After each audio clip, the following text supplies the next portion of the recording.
Okay, good morning, students. Rajendra Singh Muri, your math teacher from the Gnan Manjari Vidyapith Muva in the class 7.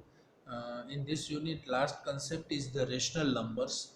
And today we are discussing about some rational numbers, and I also provide today to practice questions unit number 2 full PDF today. So you can also complete your unit number 2's of class 7's pair book also. Okay, so today I also sent with this video one PDF of class 7 unit number 2's all practice questions. So you also done with this. Now today we discussed about the rational numbers. This is the second one chapter of this unit.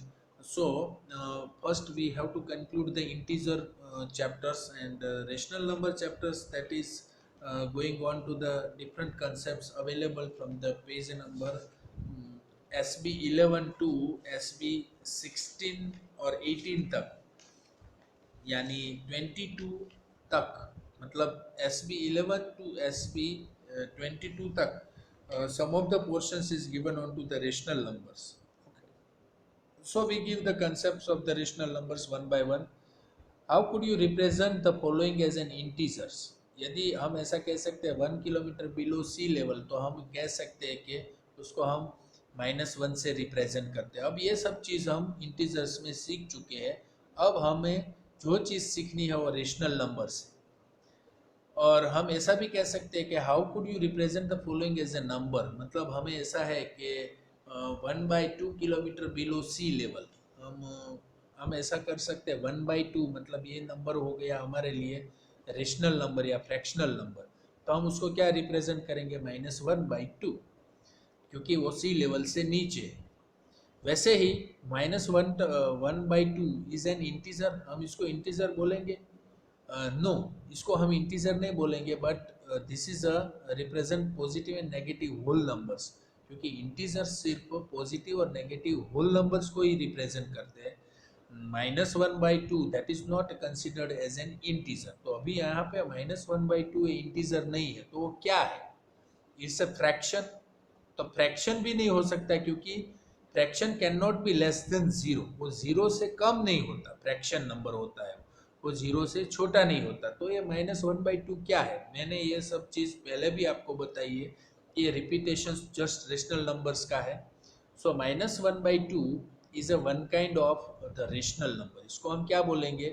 -1/2 को हम एक rational number बोलेंगे, क्योंकि -1/2 वो fractional number भी नहीं है और इंटीजर भी नहीं है. क्योंकि इंटीजर इसीलिए नहीं है कि उसमें होल नंबर होता है. फ्रैक्शनल नंबर इसीलिए नहीं होता है कि क्योंकि वो जीरो से कभी लेस नहीं होता. तो बाकी क्या बचा? So obviously -1/2 is a rational number. तो हमें ऐसा पता चल गया. अब इसकी एक डेफिनेशन है. रेशनल नंबर्स किसको बोलते हैं? Rational numbers are number that can be represented as p/q. वो हर बार p/q के फॉर्म में ही होता है. वहाँ पे p as a numerator work करेगा और q as a denominator work करेगा, और कभी q is not equal to zero ही रहेगा, मतलब q कभी जीरो नहीं होगा. तो rational numbers are number that can be represented as p/q. जब भी p/q के फॉर्म में होगा तभी सभी नंबर्स को हम रेशनल नंबर ही बोलेंगे. और याद रखेंगे, p को न्यूमरेटर कहेंगे और q को क्या कहेंगे? डिनोमिनेटर कहेंगे. और कभी डिनोमिनेटर वहाँ पे जीरो नहीं होगा. यदि डिनोमिनेटर जीरो हो गया तो वो रेशनल नंबर नहीं रहेगा. समझ में आ गया ना? तो आगे बढ़ते अब.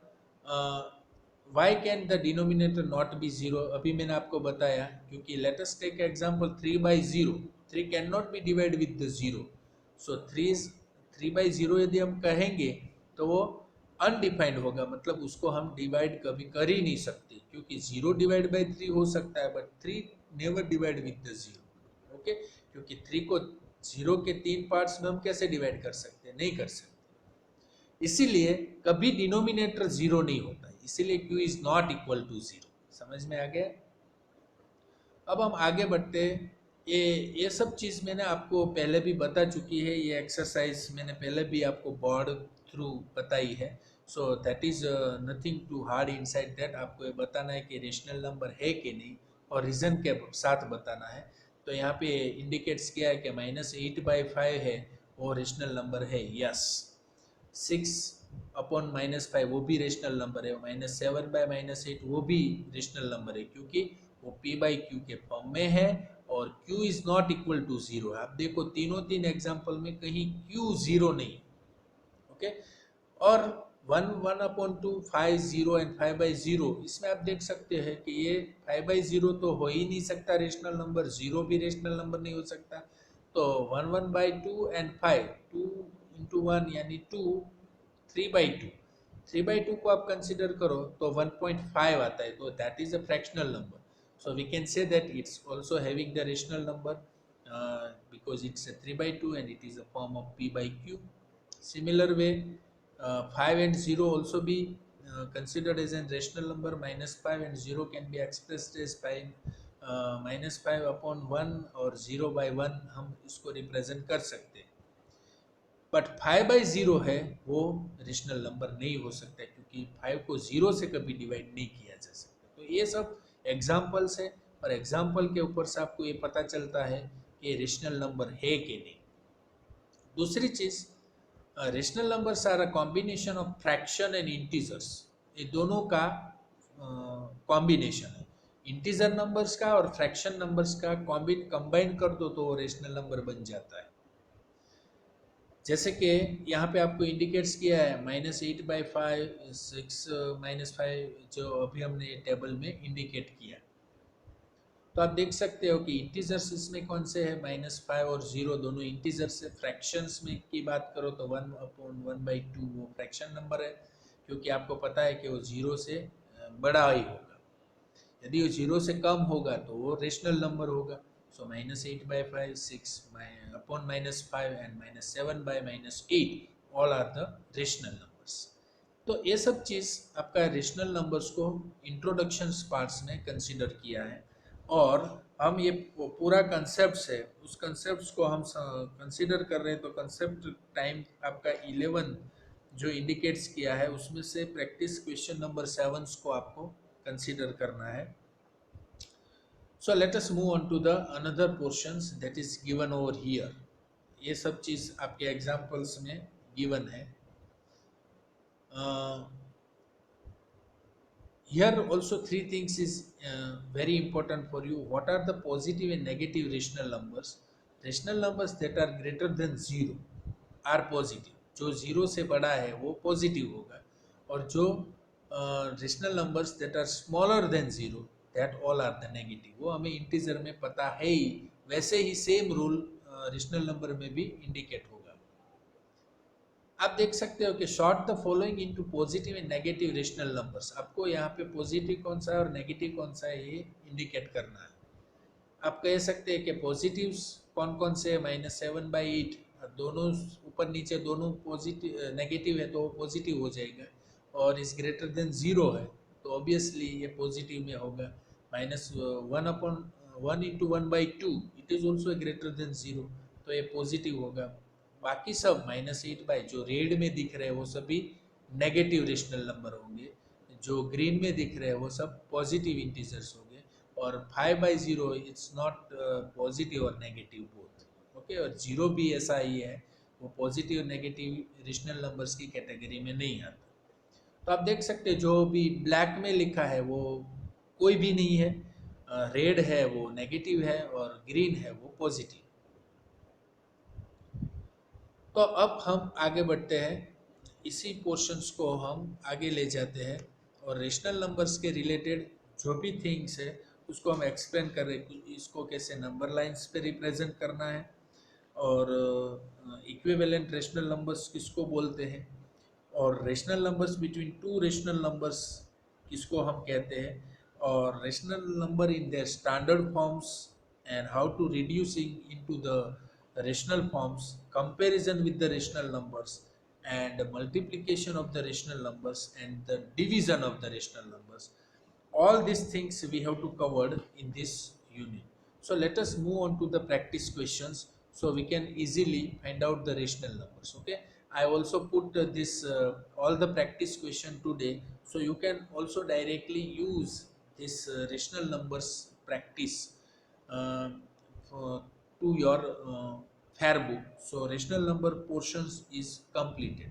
Okay, so I also give you to this particular practice questions in front of you, so you can also directly see of this up to the all the exercise you have to covered today.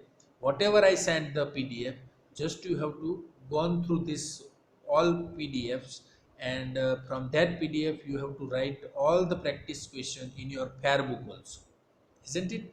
So let us move on to the next concept.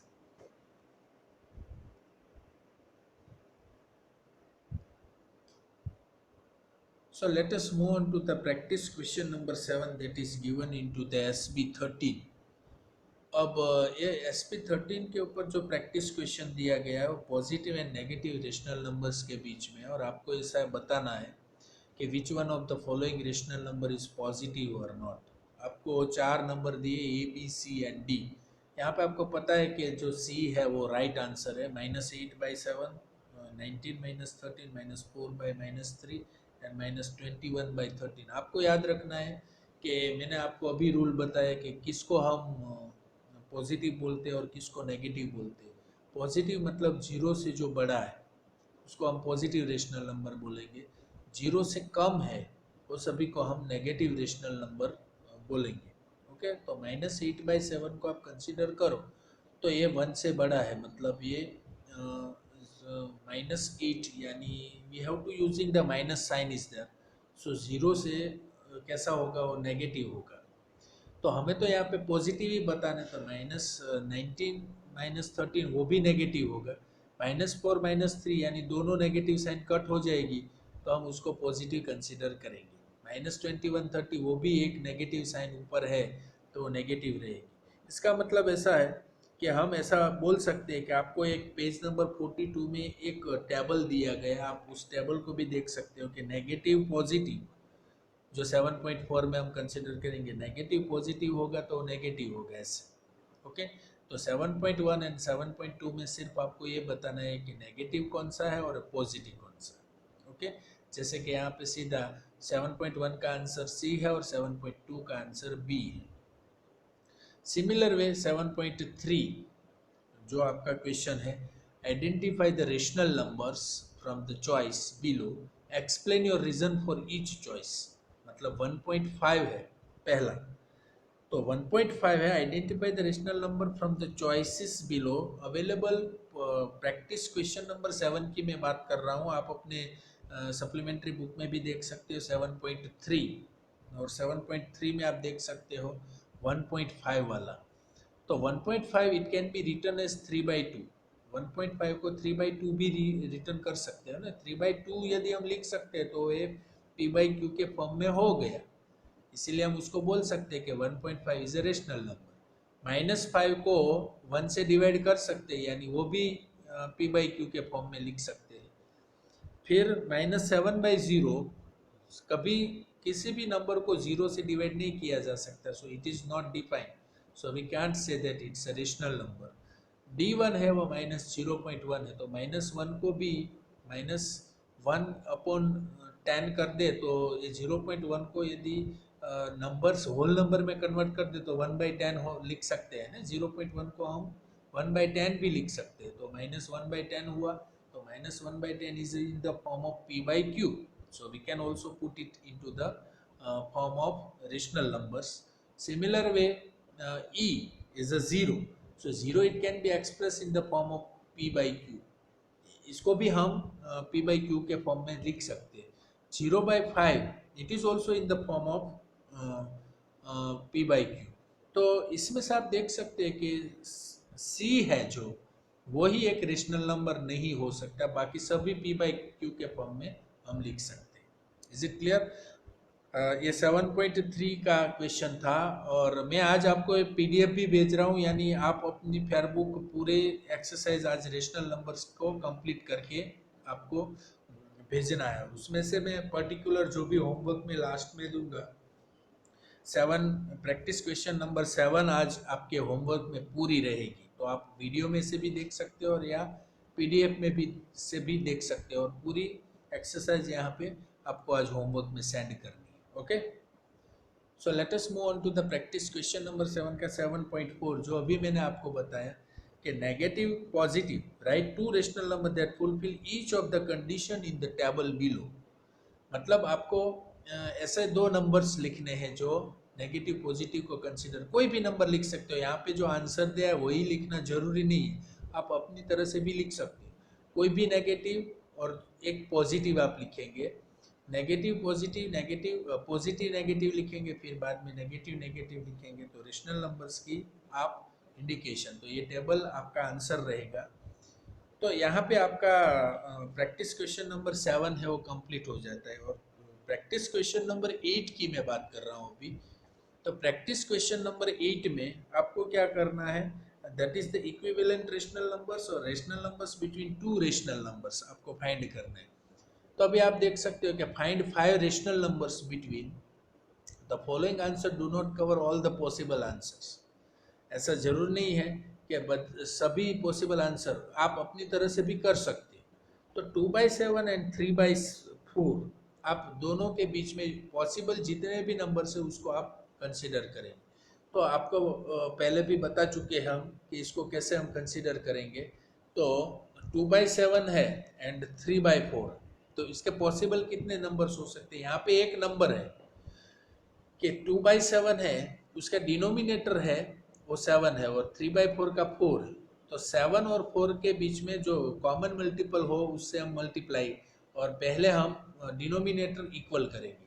तो 7 4 jar और 4 7 jar, यानी 7 denominator 7 है, 7 को 4 से multiply करेंगे तो वो 28 हो जाएगा, और 4 को 7 के साथ मल्टीप्लाई करेंगे तो वो भी 28 हो जाएगा। दोनों का यदि डिनोमिनेटर हमने इक्वल कर दिया रेशनल नंबर में, बाद में हम उसको इंडिकेट कर सकते हैं। यानी एक आया आपके पास 2/28 एंड 3/28, तो 2 और 3 के बीच में जो भी नंबर्स है हम इंडिकेट्स कर सकते हैं, जैसे कि 9 10 11 12 एंड 13।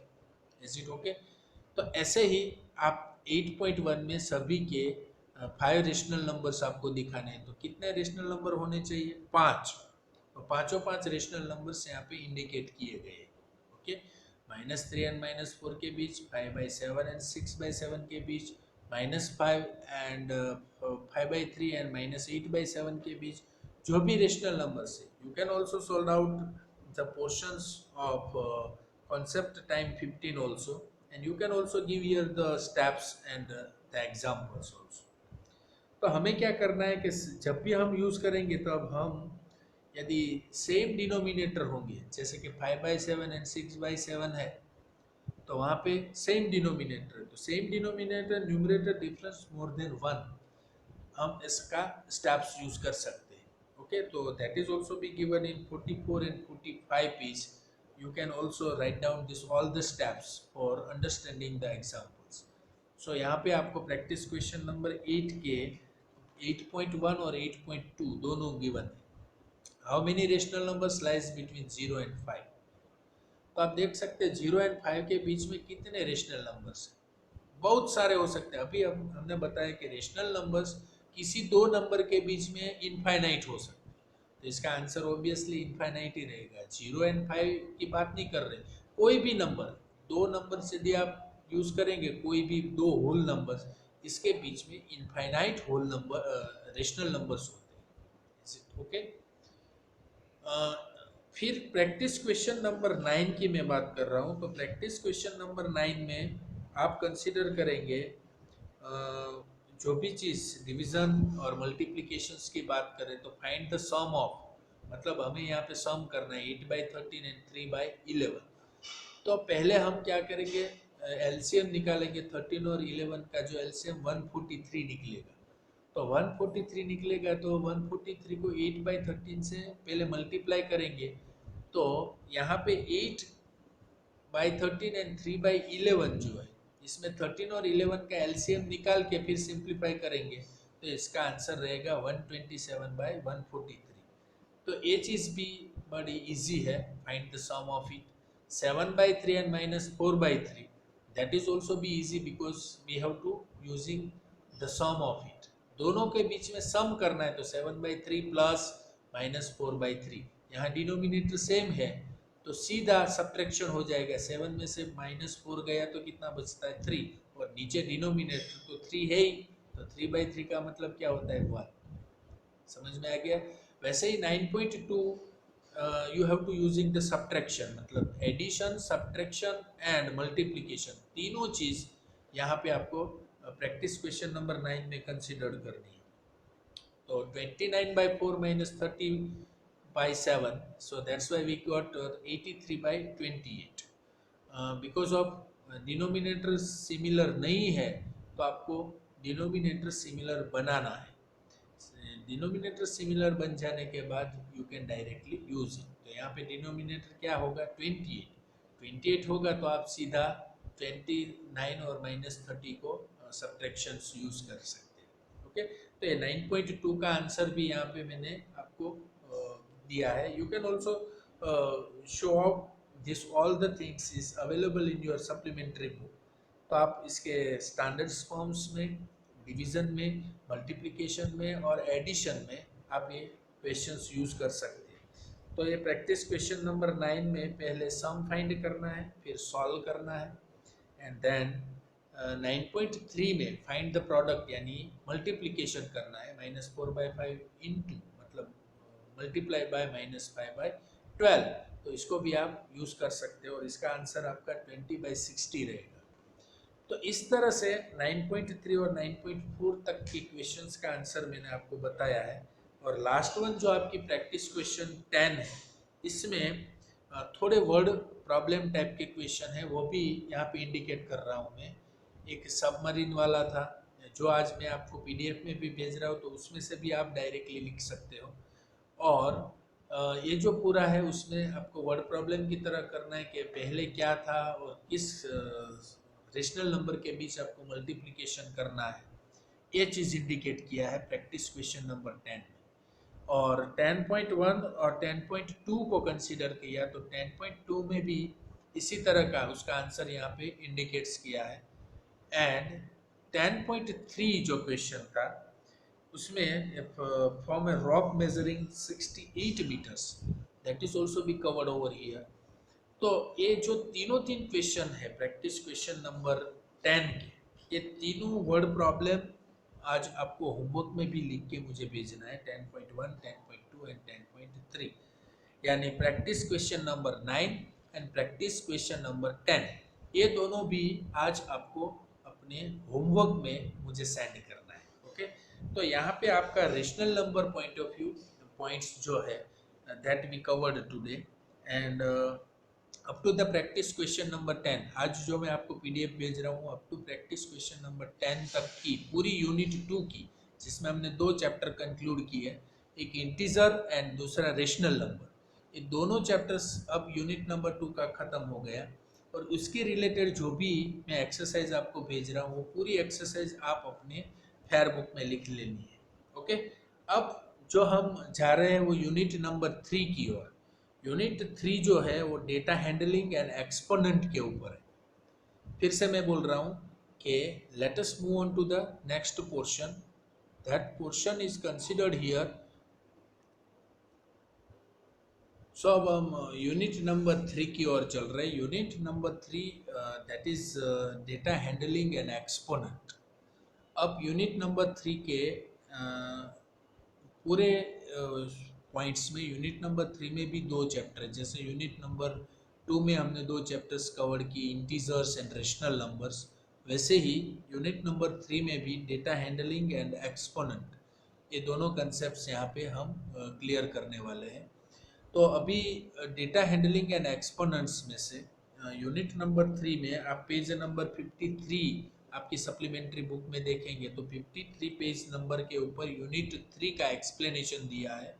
आप वही पेज आप जब आपकी फेयर बुक यूनिट नंबर 3 की आप स्टार्ट करेंगे, उसमें आप चैप्टर नंबर 13 एंड 3, ये पूरा 13 चैप्टर नंबर आपका NCERT का 13 चैप्टर एंड 3 का NCERT का 3 चैप्टर, मतलब 13 and 3 is the number of NCERT and both chapters we covered in this unit number 3. हम दोनों चैप्टर्स को इस यूनिट 3 में कवर करेंगे। एक चैप्टर है 13 नंबर का एनसीईआरटी का, उसका नाम है exponent and powers. And third one chapter है वो डेटा हैंडलिंग के बारे में। तो ये दोनों को क्लब करके पूरा यूनिट नंबर 3 हम रिप्रेजेंट कर रहे हैं। तो फर्स्ट हम एक्सपोनेंट के बारे में इंट्रोडक्शन लेंगे, और इंट्रोडक्शन हम पहले वीडियो से स्टार्ट कर रहे हैं। तो वो यूनिट नंबर 3 को हम कंसिडर करेंगे। आप अपना पेज नंबर 53 पे जो भी डिटेल्स है वो डिटेल्स आप अपनी फेयर बुक में यूनिट नंबर 3 जहाँ से हम स्टार्ट कर रहे हैं उसमें कौन से चैप्टर हम इंक्लूड कर रहे हैं वो पेज 53 में इंडिकेट्स है। तो आप उसमें से देख के लिख के फिर अपने फेयर बुक यूनिट नंबर 3 की स्टार्ट करना।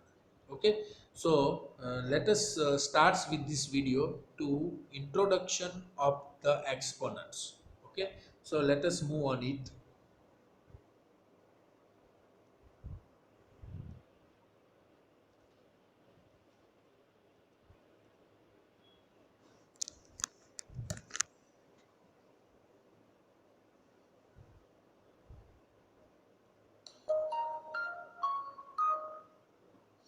Introduction to exponents.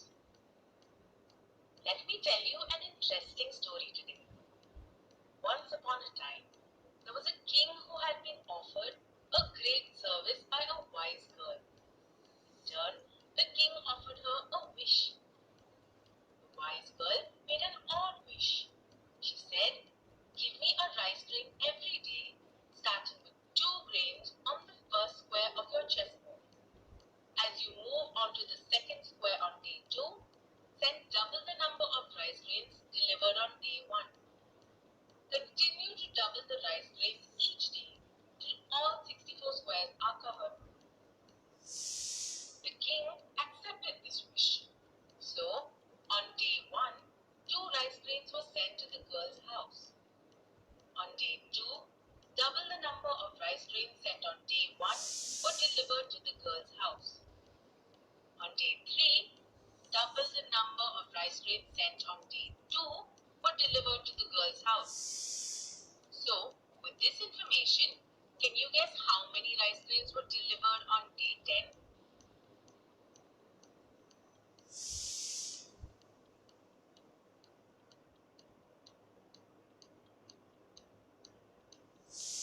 Let's find out. On day 1, the girl received 2 rice grains. On day 2, she received 2 multiplied by 2, that is 4 rice grains. On day 3, she received 2 multiplied by 2 multiplied by 2, which is 8 rice grains.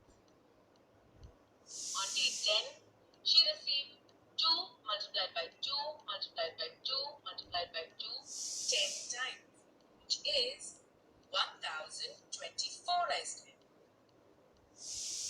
The king was now finding it difficult to continue delivering grain to the wise girl because his granary was depleting fast. The number of grains wished for by the girl was more than the number of grains in the king's granary. Now, can you find the number of grains the girl will receive on day 64? To find the number of grains that the girl will receive on day 64, the number 2 has to be repeatedly multiplied 64 times. Now this is very difficult to read and write, isn't it?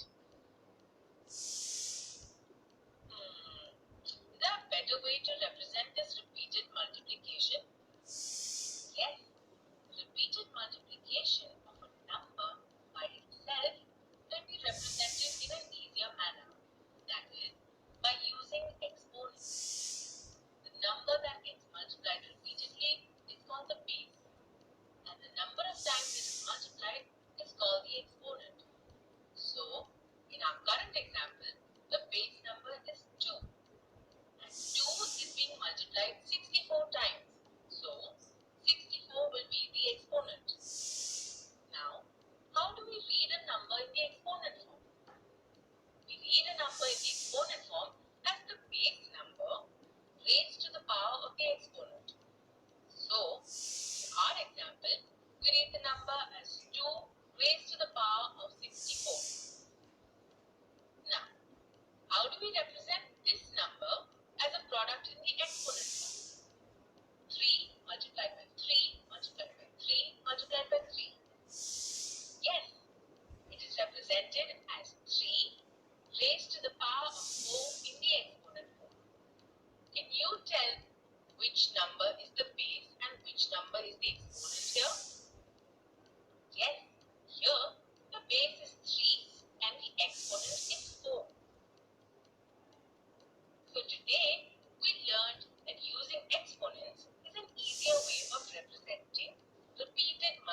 multiplication of a number by itself. When a number becomes too large, it is always easier to write and read it in its exponential form.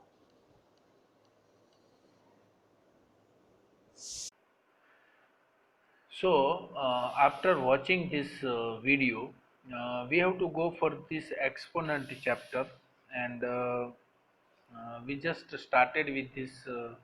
What do you understand about this exponent? अभी आपको बता दिया गया कि दो दो rice grain थे, वो दो राइस ग्रेन्स को मल्टीपली हम यूज़ कर रहे, तो दो के बाद और दो, तो 2 × 2, फिर 3 टाइम्स यानी 2 × 2 × 2, ऐसे हमको बताया गया कि यदि वो 10 तक है तो 2 को 10 टाइम तक उसको मल्टीप्लाई करना है, वो भी इजी है।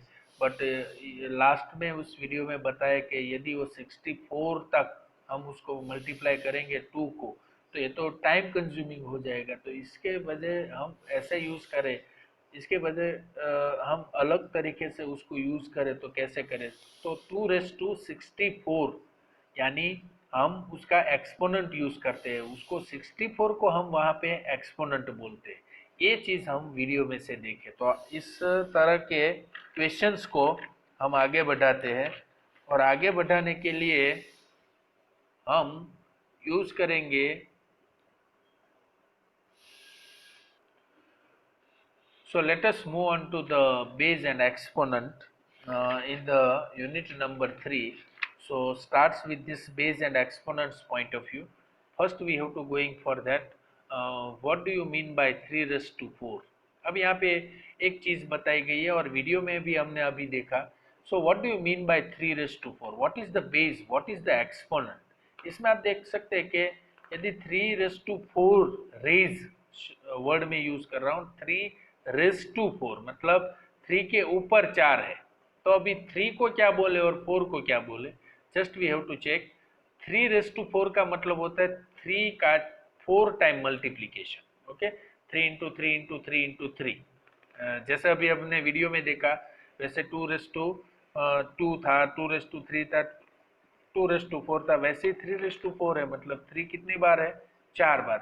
4 बार 3 का मल्टीप्लीकेशन करके हमें मिलता है 81। तो यहाँ पे बेस कौन हुआ, 3 हुआ, और 4 जो है वो एक्सपोनेंट है। समझ में आ गया। सो 3⁻4 means 3 is multiplied by itself 4 times, so we get base is 3 and exponent is 4. Is it clear? So let us move on it. तो अभी हमें पता चल गया कि ग्रीन जो लिखा है 3⁻4 में 3 जो है वो बेस है और 4 है वो एक्सपोनेंट। और a base can also be negative integer, a fraction और ए डेसिमल। ऐसा हो सकता है कि बेस नेगेटिव इंटीजर भी हो सकता है, फ्रैक्शन भी हो सकता है, और डेसिमल भी हो सकता है। मतलब -4 यानी नेगेटिव, 2/3 मतलब फ्रैक्शन, 0.6 यानी डेसिमल। बेस कुछ भी हो सकता है, बट एक्सपोनेंट कभी, हम यहाँ पे देख सकते हैं कि इस 3⁻4 सेम इज 4⁻3, नो, कभी ऐसा नहीं हो सकता, क्योंकि 3⁻4 का मतलब 3 4 टाइम मल्टीप्लाई, 4⁻3 मतलब 4 3 टाइम मल्टीप्लाई। तो बेस 3 और एक्सपोनेंट 4 है, यहाँ पे बेस 4 है और एक्सपोनेंट 3 है, तो ये दोनों सिमिलर नहीं हो सकते। Therefore 3⁻4 is not the same as 4/3, so 3/4 is not equal to 4/3. When a base and exponent in a number are interchanged, we do not get the same result. हम उसको सेम रिजल्ट से indicates नहीं कर सकते।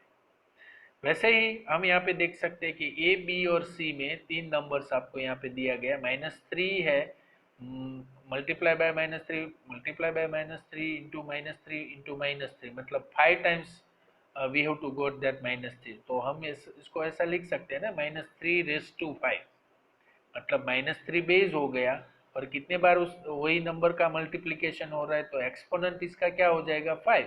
सो -3⁻5, 1/4 into 1/4 into 1/4, तो obviously 1/4⁻3, और 0.2 into 0.2 into 0.2 into 0.2 4 times है, तो 0.2 का एक्सपोनेंट क्या रहेगा, 4। 1/4 का एक्सपोनेंट क्या रहेगा, 3, और -3 का एक्सपोनेंट क्या रहेगा, 5। So same way we are using over here, -3 is multiplied by itself 5 times, So base is -3 and exponent is 5. Similar way, 1 by 4, base is 1 by 4 and exponent is 3. Similar way, 0.2 is a base and 4 is a exponent. So 5 by 3 में base क्या होगा 5, exponent क्या होगा 3 और product क्या होगी 5 into 5 into 5, 5 5 25 into 5 125. तो इसका आंसर 125 रहेगा और 1 बाई 3 का एक्सपोनेंट 3 है तो 1 बाई 27 रहेगा, क्योंकि 3 इंटू 3 इंटू 3 कितना होता है 3 into 3 9, 9 3 are 27, so 1 by 27 is there. So these are nearly 3 by 5 species of monkeys on earth. Approximately how many species of monkeys are there in earth? Find the value of 3 raised to 5. हमें बताया गया है कि 3 raised to 5 हमारा question है, तो 3 raised to 5 मतलब 3 का 5 एक्सपोनेंट हम 3 को 5 टाइम मल्टीप्लाई करेंगे, जो भी आंसर रहेगा वो ये क्वेश्चन का आंसर रहेगा. तो 243 हुआ, 3 इंटू 3 इंटू 3 इंटू 3 5 टाइम करने से 243 species of monkeys on the earth are available. तो ये चीज आपकी क्वेश्चंस के रिलेटेड थी. अब हम आगे बढ़ते हैं. So at the end of we are not going for the further today. We have to just conclude the page number SP1 and SP2 both. So you have to cover the practice question number 1 today. Okay. So homework में आज आपका 3 चीज, पहले मैंने unit number 2 का question practice question 9 and 10 जो homework में given है और जो आज के पीडीएफ में से आपको लेना है, और दूसरा आपको आज SB2 जो नया यूनिट हमने स्टार्ट किया अभी, वो एक्सपोनेंट एंड पावर का, उसमें प्रैक्टिस क्वेश्चन नंबर 1 के दोनों क्वेश्चन 1.1 एंड 1.2 दोनों question, practice question number 1 that is available on page number 55, उसमें 1.1 एंड 1.2 दोनों कवर करके मुझे आज सेंड करना है. तो आज आपका होमवर्क कितना है, 2 प्रैक्टिस क्वेश्चन यूनिट नंबर 2 के, practice question 9 and practice question 10 and unit number 3 में से प्रैक्टिस क्वेश्चन 1, 3 प्रैक्टिस क्वेश्चन आज आपके होमवर्क में सेंड करना है. ओके. पूरी practice question number 9 and 10 from the unit number 2 and from the unit number 3 में से प्रैक्टिस क्वेश्चन नंबर 1 जिसमें 2 क्वेश्चन है, वो दोनों क्वेश्चन आज आपको सेंड करना है. Okay, I hope so that you all are very sincerely work on the mathematics and do more practice on it. Recently we are going on to the some of the WRT also, so more focused on the practice and regularly send the homework. Okay, if you having any kind of the doubt, just you can ask. Thank you very much. We will meet very soon into the next lecture. Thank you very much.